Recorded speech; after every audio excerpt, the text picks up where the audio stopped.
فرمایا وَإِذَا سَأَلَكَ عِبَادِي أَنِّي فَإِنِّي قَرِيب، محبوب جب میرے بندے آپ کی بارگاہ میں آ کے میرے بارے میں پوچھے نا تو ان سے کہہ دینا میں ان کے قریب ہی ہوں،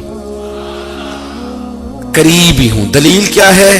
یہ جب بھی مجھ سے دعا مانگیں گے میں ان کی دعاؤں کو قبول فرماؤں گا، میں ان کے قریب ہوں، میں ان کے قریب ہوں۔ یہ جب بھی دعا مانگیں گے نا میں قبول کروں گا، میں ان کے قریب ہوں۔ اللہ تبارک و تعالیٰ کے بندے اللہ سے محبت کرتے، رب کی بارگاہ میں جھکتے، اس کو اپنے دکھ سناتے، اس کے پیارے محبوب صلی اللہ تعالیٰ علیہ وسلم کا وسیلہ لے کے اس کے حضور حاضر ہو جاتے، پیشانیاں سجدوں سے روشن ہوتی۔ ہم نا ہر چیز کے لیے وقت نکالتے ہیں، ہر چیز کے لیے، لیکن عبادت کے لیے وقت نہیں نکالتے۔ ہر شے آباد ہے، ہر شے، ہماری فیس بک بھی آباد ہے، واٹس ایپ بھی آباد ہے، ہمارے ٹویٹر بھی آباد ہیں، ہماری ہر چیز آباد ہے۔ سب سے کم آباد ہمارا مصلی رہ گیا ہے، سب سے کم۔ وہ لوگ اب ڈھونڈنے سے ملتے ہیں جن کی بغل میں مصلی ہوتا تھا۔ میرے بھائی آپ کتنا کو دنیا کے پیچھے بھاگو گے تھکا دے گی، کتنا دولت کے پیچھے بھاگو گے تھکا دے گی۔ آپ جب اپنی زندگی میں جمع تفریق کرو گے نا تو مرتے وقت احساس ہوگا کہ سارا کچھ تو لوگوں کے لیے کیا، اپنے لیے تو کر ہی کچھ نہیں سکے۔ اور ہم عبادت کے معاملے میں بہانے بازی بھی کرتے ہیں۔ ہم کہتے ہیں اوہو رزق کمانا بھی تو عبادت ہی ہے نا، تو میں حلال روزی کے لیے جا رہا ہوں، یہ بھی تو عبادت ہے نا۔ میری طرح کے لوگ کہہ دیتے ہیں کہ میں سویرے اٹھ کے مدرسے میں کچھ اسباق دیکھتا ہوں تو یہ بھی تو عبادت ہے، میں بیان کرنے کے لیے مطالعہ کرتا ہوں تو یہ بھی تو عبادت ہے نا، اتنے لمبے سفر کر کے ملک میں دنیا میں گھومتا ہوں تو یہ بھی تو میں عبادت ہی کر رہا ہوں۔ اب اسپیشل نفلوں کے لیے وقت کس طرح نکلے، اسپیشل کر کے تسبیح میں کیسے چلاؤں، میں سارا کچھ ہم بہانے بنا لیتے ہیں نا۔ میرا سوال یہ ہے کہ یہ ساری باتیں صحابہ کو، نبی کریم کو، دیگر لوگوں کو بھی تو پتہ تھی نا، لیکن آپ غور تو کریں 23 سال حضور کو وقت ملا، مختصر وقت ظاہراً تبلیغ کرنے کے لیے، پوری دنیا میں دین بھی پھیلانا ہے۔ گھر میں 11 ازواج ہے، 4 بیٹیاں ہیں، ان کی اولادیں، سارے کام کاج بھی دیکھنے، لیکن سیدہ طیبہ طاہرہ حضرت عائشہ صدیقہ رضی اللہ تعالیٰ عنہ فرماتی ہیں سارا دن تبلیغ کرتے، ہر غلام کے دکھ سنتے، گھر میں آتے تو اپنے گھر والوں کا خیال کرتے، کام میں ہمارا ہاتھ بٹاتے۔ قربان جاؤں، کہتی ہیں زمانہ سارا سو جاتا لیکن آمنہ کے لال مصلی بچھا لیتے۔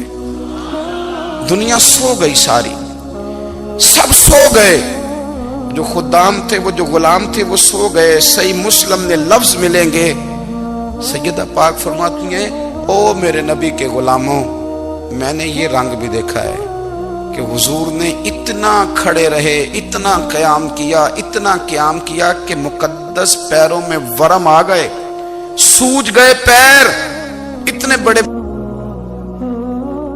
دل پہ ہاتھ رکھ کے نہیں بتا سکتا کہ میرے کبھی نماز میں پیر سوج گئے، کوئی نہیں بتا سکتا۔ بچوں کی روٹی کماتے تھک گئے بات الگ ہے، ہم سیر کرنے گئے تو تھک گئے بات الگ ہے، لیکن عبادت میں یہ بھی تو مسلم شریف ہے نا، یہ بھی تو دین ہے نا، یہ بھی تو حضور کی سنت ہے، یہ بھی تو وہ چیز ہے جو کریم کی آنکھوں کی ٹھنڈک ہے۔ سیدہ فرماتی ہیں پیروں میں ورم آ گئے، اور ساری رات ہی حضور نے نماز پڑھی اور ایک ہی آیت بار بار دہرائی۔ مسجد نبوی میں بلال حبشی نے فجر کی اذان دے دی اور حضور ابھی مصلی پہ تھے، کریم فارغ ہوئے، میں نے عرض کی یا رسول اللہ صلی اللہ علیہ وسلم آپ کے تو صدقے اللہ اگلے پچھلوں کے گناہ معاف کرے گا، تو آپ اتنی آہوزاری کیوں فرماتے ہیں؟ آپ تو شفیع ہیں، آپ تو انبیاء کے امام ہیں۔ تو حضور نے فرمایا عائشہ تم نے گنوایا ہے نا میرے اللہ کی مجھ پر کتنی رحمت ہے، افلا اکون عبدا شکورا، فرمایا اگر اس نے اتنی نعمتیں دی ہیں تو کیا میں اس کا شکر گزار بندہ نہ بنوں، میں شکر گزار بندہ نہ بنوں اس کا؟ پھر اگر اتنی نعمتیں اس نے دی ہیں، مجھے اتنا نوازا ہے، تو پھر میں اس کے سامنے سجدے نہ کروں؟ او میرے بھائی، بڑے قابل فخر لوگ ہیں ہم کہ ہم نبی پاک کے غلام ہیں، ہم قابل فخر ہیں کہ نبی کریم کے غلام ہیں، کیا کبھی اس غلامی کے شکرانے میں بھی 2 نفل پڑھے کہ یا اللہ تیرا شکر ہے تو نے ہمیں حضور کا غلام بنایا ہے؟ یاد رکھیں کہ اپنی روحانی زندگی کو آباد کریں، استغفار پڑھیں، تسبیحات کریں۔ حضرت عبداللہ ابن عمر رضی اللہ تعالیٰ عنہ حضرت عمر کے صاحبزادے، مکہ مکرمہ میں ان کی قبر ہے۔ میں نے جب انہیں پڑھا تو مجھے ان سے بڑا پیار ہو گیا، لیکن آپ کو پتہ ہے وہاں جا کے کسی شخص کا مزار تلاش کرنا یا پوچھنا ایک مشکل کام ہوتا ہے۔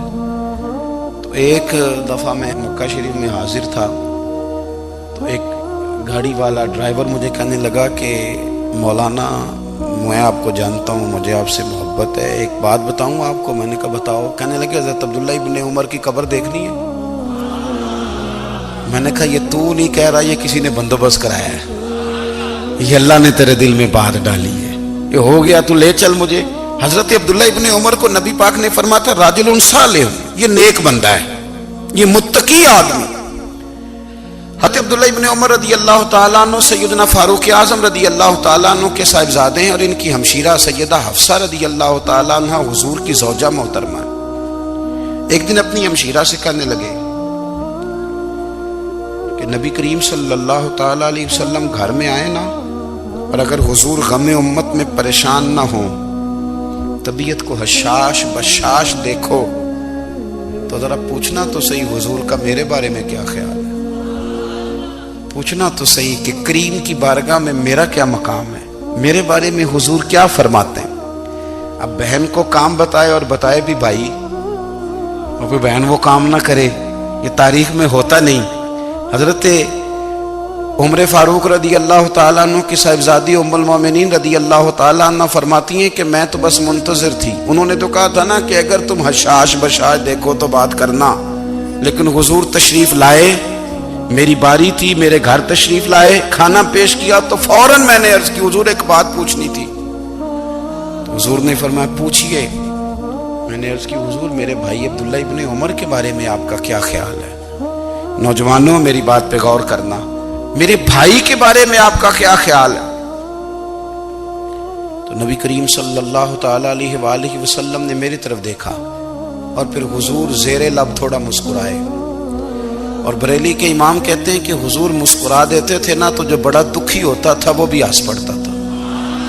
اب سوال پیدا ہوتا تھا کہ پھر تو اس مسکراہٹ کے لیے انتظار کرنا پڑتا ہوگا کئی مہینے کہ حضور مسکرائیں تو رونے والے ہنسیں، تو اعلیٰ حضرت فرماتے نہیں، انتظار نہیں کرنا پڑتا، یہ مسکراتے رہنا تو حضور کی عادت ہے۔ جس کی تسکین سے روتے ہوئے ہنس پڑے، اس تبسم کی عادت پہ لاکھوں سلام۔ یعنی یہ تو عادت ہے حضور کی مسکراتے رہنا، اس کے لیے انتظار نہیں کرنا پڑتا۔ بھائیو آپ خیال رکھیں گے، غور کریں گے، حضرت عبداللہ ابن عمر رضی اللہ تعالیٰ عنہ کے بارے میں پوچھا تو سیدہ فرماتی ہیں کہ نبی کریم صلی اللہ تعالیٰ علیہ وسلم نہ زیر لب مسکرائے اور فرمایا حفصہ تیرا بھائی ہے تو اچھا، لیکن میں نے سنا ہے کہ عشاء کی نماز پڑھتا ہے تو فجر تک سویا ہی رہتا ہے۔ او نوجوانوں، 10 بجے تک سونے کی بات نہیں ہوئی، 9 بجے تک سونے کی بات نہیں ہوئی، 11 بجے اٹھنے کی بات نہیں۔ حضور فرمانے لگے میں نے سنا ہے کہ عشاء کی نماز پڑھ کے سو جاتا ہے اور فجر تک سویا ہی رہتا ہے، اسے چاہیے کہ تہجد کے وقت اٹھا کرے، اللہ کی بارگاہ میں حاضر ہوا کرے، آہوزاری کرے، سجدے کرے، عبادت کرے، اٹھتا ہے اور فجر میں جا کے اٹھتا ہے۔ حضرت جناب حفصہ رضی اللہ تعالیٰ عنہ کہتی ہے میں نے جناب عبداللہ ابن عمر کو پیغام دیا اور میں نے کہا میرے جوان بھائی سن، نبی پاک نے فرمایا ہے تو اچھا پر تہجد میں نہیں اٹھتا، نفل نہیں پڑھتا۔ او میری ملت کے جوانوں، مزہ نہیں آ جاتا جب ساری دنیا سوئی ہو، ساری دنیا، اور بستر بھی گرم ہو اور نیند بھی پورا غلبہ کر رہی ہو، اور اچانک گھنٹی بجے دماغ میں، آنکھ کھلے، گھڑی پہ نظر پڑے، 3:30 4 بجے کا پیغام گھڑی بتائے، اور کوئی چڑھتی جوانی والا اٹھ کے وضو کرے، اور جب وہ مصلی کھول کے بچھائے تو مدینے والے محبوب کہتے ہیں کہ ہر نماز پہ رب ثواب دیتا ہے، اور جو اٹھ کے تہجد کی نماز پڑھے اسے دیکھ کے تو رب مسکراتا ہے، جو اس کی شان کے لائق ہے، جو اس کی شان کے لائق، وہ مسکراتا ہے، خوش ہوتا ہے کہ میرا بندہ تہجد میں اٹھ گیا، وہ مسکراتا ہے۔ کاش ہماری صبحیں کبھی اپنے مالک کے نام ہو جائیں، کاش کے صبح۔ حضرت ابو الحسن رحمت اللہ تعالی علیہ حضرت معاذ ابن جبل رضی اللہ تعالیٰ عنہ کے پاس بیٹھا کرتے تھے، فرماتے ہیں ان سے جو پیار بڑھا تو پھر میرا مصلی سے بھی بڑھ گیا۔ تابعی ہیں، فرماتے ہیں صحابی رسول سے محبت ہوئی تو ذکر سے بھی ہو گئی، پھر درود شریف سے بھی ہو گئی، محبت ان سے بڑھی تو پھر اللہ نے مسجد کا پیار بھی بڑھا دیا۔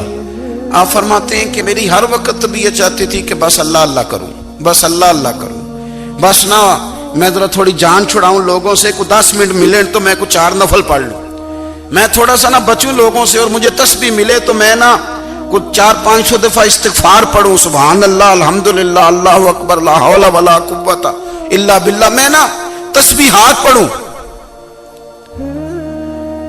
فرماتے ہیں کہ بچے تھے گھر میں 6-7، غربت تھی، کام ملتا کوئی نہیں تھا، اور میں کام چور نہیں تھا، کام ڈھونڈتا تھا، پر اللہ کی قدرت کے کام نہیں ملتا تھا۔ فرماتے ہیں کہ میں نے ایک دن اپنی اہلیہ سے کہا کہ آج میں پھر جاتا ہوں کام ڈھونڈنے، تو میری بیوی بڑی فرما بردار تھی، پر اس دن نہ غربت کے ہاتھوں تنگ آ کے کہنے لگی آج نانا کوئی تو چیز لے کے آیا، تو مجھ سے بچوں کی بھوک نہیں دیکھی جاتی، یہ سب روگاں دا روگ محمد جس دا نام غریبی، کنڈ بلا کے لنگ جاندے نہیں دوست یار قریبی، آج نہ کچھ لے کے آیا تو میں بچے لے کے چلی جاؤں گی۔ شیخ فرماتے ہیں کہ میں بڑا پریشان گھر سے نکلا، پر میں نے صبح سے لے کے زور تک کام ڈھونڈا، کام ملا کوئی نہیں، تو میرے دل میں خیال آیا چلو کام نہیں ملتا تو اللہ اللہ تو کرے نا، چلو بندوں کی مزدوری نہیں ملتی تو رب کریم کی عبادت ہی کرتے ہیں۔ فرماتے ہیں کہ میں نے نا فرات کے پانی سے وضو کیا، نہر کے، شدید دھوپ تھی، ساتھ ریت تھی اور ریت تپ رہی تھی، میں نے اپنا رومال وہیں مصلی کے طور پر بچھا لیا، اور فرماتے ہیں کہ زور سے لے کر عصر تک نماز پڑھی، دھوپ بھی پورے زور پہ، پر میرے سجدے کا ذوق بھی پورے زور پہ۔ فرماتے ہیں سورج بھی چمک رہا ہے اور رب کی عبادت کا ذوق بھی پورے زور پہ، میں سجدہ کروں تو پھر میرا اٹھانے کو جی نہ چاہے۔ میرے استاد لکھا کرتے تھے، یہ ان کا شعر ہے، وہ کہا کرتے تھے مجھے سوز دے، مجھے ساز دے، اور مجھے نیم شب کا نیاز دے، دم سجدہ خود کو میں توڑ دوں، مجھے ایسا ذوق نماز دے، اور میں تیری بہار کا پھول ہوں، میں کھلا بھی ہوں تو تیرے لیے، مجھے میری شاخ سے توڑ لے، مجھے اپنی زلف کا ناز دے۔ بھائی فرماتے ہیں کہ عصر تک میں نے نفل پڑھے، دل ڈھلنے لگا، عصر کی نماز پڑھی اور میں وہاں سے چلا۔ اب میں جب نکلنے لگا تو دل میں خیال آیا کہ چھوٹی چھوٹی دیواریں ہیں گھر کی، بغیر کچھ لیے جاؤں گا تو بیوی دور سے دیکھے گی تو شور کرے گی کہ پھر خالی ہاتھ آ گیا ہے۔ کہتے میں نے اپنے اسی رومال میں جس پہ میں نے نماز پڑھی تھی نا، رومال میں کی آخی دے پنجابی جو صافہ کہتے ہیں، اسی میں نا میں نے کچھ ریت بھر لی کہ وہ دور سے دیکھے گی تو سمجھے گی کچھ لے کے آیا ہے، چلو جا کے اسے بتا دوں گا کہ آج پھر مزدوری نہیں ملی۔ کہتے ہیں وہ ریت لے کر جب میں گھر میں گیا تو پہلے بیوی دروازے پہ کھڑی ہوتی تھی، پوچھتی تھی خالی ہاتھ آ گئے ہو؟ آج میں نے دیکھا تو ہے ہی کوئی نہیں۔ فرماتے ہیں میں اندر داخل ہوا، سلام لیے، کونے میں میں نے وہ رومال رکھ دیا اور میں نے آواز دی کہ بھلی مانس کہاں ہو؟ تو وہ کہنے لگی آپ منہ ہاتھ دھو لیں، میں روٹی لے کے آئی۔ میں نے کہا روٹی کہاں سے آ گئی؟ یہاں تو کئی دنوں کے فاقے، تو کئی دنوں کی غربت ہے، یہاں تو اس گھر میں تو فقیری ہے۔ فرماتے ہیں کہ وہ روٹی لے کے آئی اور اس وقت کی جو موجودہ نعمتیں تھیں، سمجھ لیں سلاد، اچار، ہر چیز ساتھ لائی۔ میں نے کہا کہ بچے کہاں گئے؟ کہنے لگی وہ کھانا کھا کے کھیلنے گئے، آپ کھانا کھا لیں آ جاتے۔ کھانا اس نے چن دیا۔ میں نے حیرت انگیز لہجے میں ساری نعمتیں اپنے دسترخوان پہ دیکھ کر کے بیوی سے پوچھا یہ کہاں سے آیا کھانا؟ بچوں کو تو نے کہاں سے کھانا کھلایا؟ یہ سارا کچھ کیسا ہے؟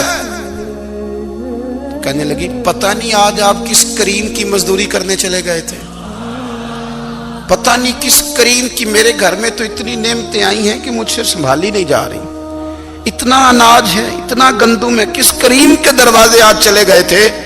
یہ کہتے کہتے وہ اٹھی اور اٹھ کر کے کہنے لگی پہلے بڑا کچھ آیا تھا، اب کیا لے آئے ہو؟ اور جا کر کے نا اس نے وہ ریت والا رومال کھولا، کہنے لگے میں تو لے کے آیا تھا ریت، تو میرے رب نے اسے بھی سونے اور ہیرے بنا دیا تھا۔ جب آپ کی توجہ اللہ کی جانب، میرے نبی پاک صلی اللہ تعالی علیہ وسلم نے فرمایا ہر چیز اپنے رب سے مانگ، ہر چیز مانگ، ہر چیز مانگ۔ یا رسول اللہ کیا کچھ؟ میرے محبوب نے فرمایا تیرے گھر میں نمک بھی ختم ہو جائے تو وہ بھی اپنے رب سے مانگا کر، تو مانگنا وہ تجھے دے گا، تو اس کی بارگاہ میں کشکول طلب دراز تو کرنا۔ اور ترمذی شریف میں عجیب لفظ ہے، رسول کائنات نے فرمایا، رب کریم فرماتا ہے جب میرا بندہ ہاتھ اٹھاتا ہے نا تو مجھے حیا آتی ہے کہ میں خالی کیسے لوٹا دوں اس کے۔ اتنے بڑے بادشاہ کی بارگاہ میں دعا کی بڑی طاقت ہے۔ میرے نبی پاک نے فرمایا دعا مومن کا ہتھیار ہے، دعا مومن کا، دعا مومن کا۔ حضور نے فرمایا تقدیر کو سوائے دعا کے کوئی چیز نہیں بدل سکتی۔ دعا مومن کا ہتھیار ہے، یہ کافر کے پاس کوئی نہیں، یہ ہتھیار ہے مومن کا۔ اللہ کرے آپ کو سمجھ آئے، پھر سنیں، کئی بار کہہ چکا ہوں یہ ہتھیار ہے۔ کافر کے مقابلے میں جو تیرے پاس سب سے بڑا ہتھیار ہے وہ دعا ہے۔ دعائیں کرانی چھوڑ دی، کرنی چھوڑ دی، لینی چھوڑ دی۔ حضرت سیدنا انس بن مالک رضی اللہ تعالیٰ عنہ فرمایا کرتے تھے میں نے وہ رنگ دیکھا ہے جب حضور دعا مانگتے تھے اور حضور کی مقدس آنکھوں میں آنسو بھی ساتھ ہی بہا کرتے تھے، میں نے وہ انداز دیکھا ہے۔ بھائی اپنا مصلی کا، عبادت کا، وظائف کا، اللہ اللہ کا سلسلہ اس کو مضبوط کریں، اپنی دعاؤں کے تعلق کو مضبوط کریں۔ دعائیں بڑے انقلاب برپا کر دیتی ہیں۔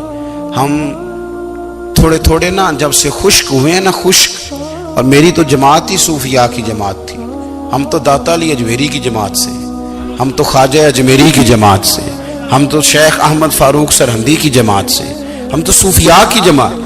ہماری جماعت نے بھی وہ تعلق جو ہمارے بزرگوں نے بنایا تھا۔ بزرگ اللہ کے قریب کیسے جاتا ہے؟ تو ہمارے یہاں نا بہت سارے لوگ کہتے ہیں جی نظر ہو گئی تو کام ہو گیا۔ بھائی جو بخاری مسلم میں طریقہ ہے نا اللہ کا قرب پانے کا وہ تو نفل ہے۔ نبی کریم علیہ السلام نے فرمایا بندہ نفلوں کے ذریعے رب کے قریب جاتا ہے، اور اتنا قریب جاتا ہے کہ پھر اللہ اس کی زبان بن جاتا ہے، اللہ اس کی آنکھیں بن جاتا ہے، کان بن جاتا ہے، ہاتھ اور پیر بن جاتا ہے۔ تو یہ تو عبادت ہے، یہ تو اللہ کی بارگاہ کی حاضری ہے جو آپ کو اللہ کے قریب کرے گی۔